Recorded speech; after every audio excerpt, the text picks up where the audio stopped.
Oke, Assalamualaikum warahmatullahi wabarakatuh. Pada pertemuan ke-6 ini kita akan membahas sekuritas dilutif dan laba per saham. Hanya saja yang menjadi fokus kita adalah laba per saham. Laba per lembar saham. Earning per share atau laba per saham adalah laba yang dihasilkan setiap lembar saham biasa, dan ini wajib diungkapkan dalam laporan keuangan. Untuk menghitung EPS pada struktur modal ada dua. Yang pertama, EPS pada struktur modal sederhana, dan yang kedua, EPS pada struktur modal kompleks.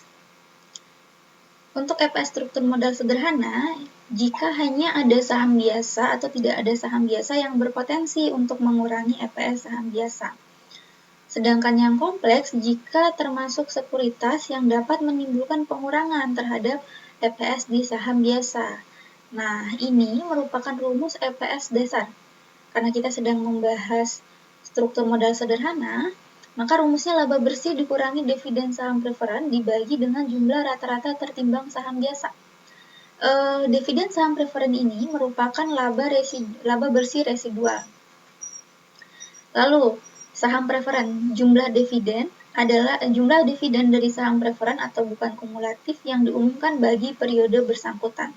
Jumlah dividen preferen kumulatif yang terakumulasi bagi periode yang bersangkutan, baik dividen tersebut sudah atau belum diumumkan.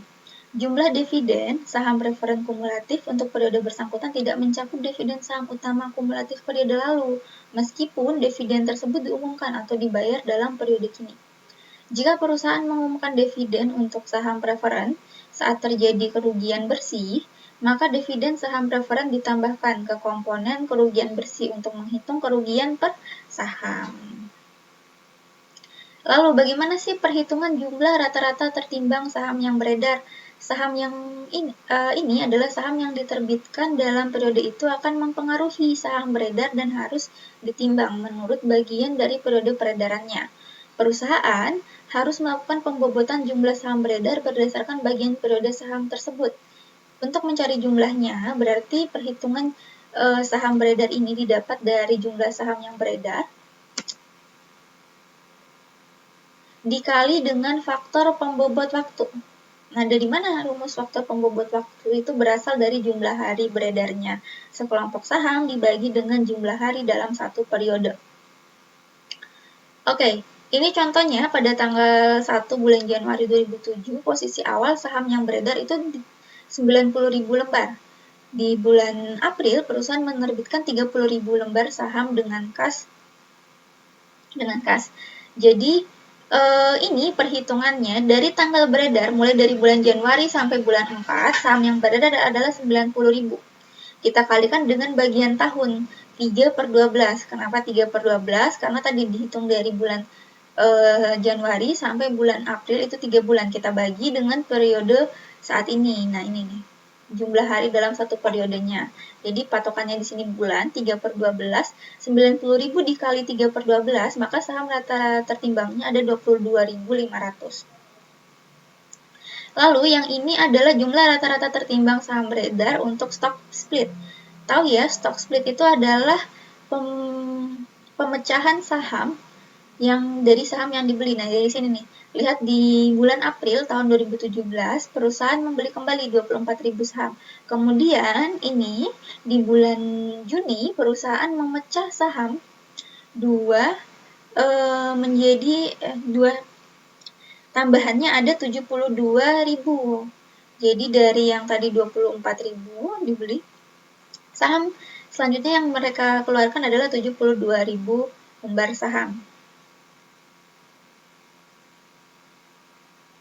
LPS struktur modal kompleks, untuk perhitungan EPS dasar tidak dapat mengakui dampak potensial sekuritas dilutif perusahaan. Nah, ini bedanya dengan struktur modal sederhana tadi. Sekuritas yang dapat dikonversi menjadi saham biasa sehingga dapat mengurangi EPS. Ini menjadi masalah signifikan kecuali jika dalam laporan keuangan memperhatikan kemungkinan pengaruh dilutif dalam berbagai cara. Nah, kalau tadi rumus untuk EPS-nya merupakan rumus dasar yang ini, kalau untuk EPS dilutif nanti akan dikurangi dengan dampak konvertibel, lalu dikurangi lagi dengan dampak opsi, waran, atau sekuritas dilutif lainnya. Oke, Sekuritas dilutif adalah sekuritas yang konversi atau penggunaannya akan meningkatkan EPS, hanya melaporkan jumlah EPS dasar dan tidak akan melaporkan EPS yang dilusi karena kemungkinan konversinya dianggap kecil. EPS yang didelusi, untuk mengukur pengaruh delusi terhadap EPS, perusahaan mengasumsikan dua hal. Yang pertama, konversi sekuritas konvertibel pada awal periode saat penerbitan sekuritas, dan yang kedua, penghapusan bunga yang berhubungan sesudah pajak. Konversi sekuritas akan meningkatkan peningkatan rata-rata tertimbang dalam saham beredar dan akan meningkatkan laba bersih. Jika tarif konversi berubah selama periode sekuritas, maka perusahaan menggunakan tarif konversi yang paling mengurangi proporsi ekuitas atau paling dilutif.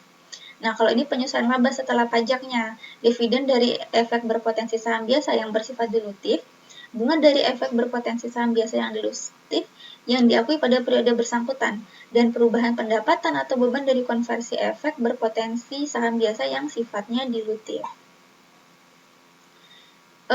Kalau ini contoh untuk perusahaan yang memiliki laba 50 juta dengan rata-rata tertimbang 1 juta, tarif pajaknya 25%. Perhitungannya berarti laba bersih ditambah dengan penyesuaian beban setelah pajak. Di sini obligasi A 3.750 dan obligasi B 750.000. Maka penyesuaian laba bersihnya meningkatkan laba per lembar sahamnya 54.500.000. Lalu disesuaikan dengan mengalihkannya pada ini nih, periode yang beredar tadi, bobot nilainya itu ada 4/12 dikali 90.000, nilainya 30.000. Dari tadi yang rata-rata tertimbang saham berdarahnya 1 juta, ditambahkan dengan saham awal 200.000 dan obligasi B 30.000. Total penyesuaian rata-rata tertimbang adalah 1.230.000. Laba per sahamnya di sini ada 40, laba dasar Rp50 dan laba terdelusi 44,31. Faktor-faktor lainnya, jika sekuritas dijual dengan harga premi atau diskonto, beban bunga disesuaikan setiap periode. Beban bunga yang ditambahkan kembali sesudah pajak ke laba bersih adalah beban bunga yang dilaporkan dalam laporan laba rugi. Tingkat konversi atas sekuritas dilutif dapat berubah selama periode sekuritas tersebut beredar. Jika ini terjadi, maka tingkat konversi yang paling menguntungkan pemegang sahamlah yang harus kita gunakan. Oke, selanjutnya opsi waran. Opsi waran adalah masuk dalam perhitungan EPS melalui metode saham treasury dengan dua asumsi. Yang pertama, dikonversi pada saat penerbitan opsi atau warannya. Yang kedua, perusahaan menerbitkan saham tambahan agar dapat membeli kembali saham untuk opsi waran. Jika harga penggunaan warannya kurang dari harga pasar, maka hasil penggunaannya tidak cukup untuk membeli kembali saham. Maka untuk perhitungan saham terdelusi, saham inkremental yang tersisa ditambahkan ke jumlah rata-rata saham yang beredar. Nah, ini nih, kayak di sini rumusnya, harga pasar dikurangi harga opsi dibagi harga pasar, baru kita kalikan dengan jumlah opsi. Oke, untuk selanjutnya, penyajian pengungkapan EPS dalam laporan keuangan. Di sini ada dua yang bersifat kompleks dan pos luar biasa. Selanjutnya ada perjanjian penerbitan kontingen. Pihak yang mengakuisisi dapat menjanjikan untuk menerbitkan saham tambahan atau saham kontingen jika beberapa syarat terpenuhi. Jika saham tersebut telah diterbitkan setelah pencapaian laba atau tingkat harga tertentu pada akhir tahun, maka saham-saham tersebut harus dianggap beredar untuk perhitungan EPS terdilusi. Nah, lalu ini ada beberapa sekuritas anti dilutif. Dalam perhitungan EPS perlu memisahkan antara sekuritas dilutif dan sekuritas anti dilutif. Untuk menentukan efek dilutif yang digunakan laba bersih dari operasi normal dikurangi dengan dividen saham preferen. Oke. Utang yang dapat dikonversi menjadi anti dilutif jika persentase tambahan income-nya dari beban bunga setelah pajak lebih besar daripada persentase tambahan jika utang dikonversi. Opsi waran menjadi anti dilutif jika harga penggunaan opsi atau waran lebih besar daripada harga pasarnya. Nah, sekian presentasi untuk materi ke-6. Wassalamualaikum warahmatullahi wabarakatuh.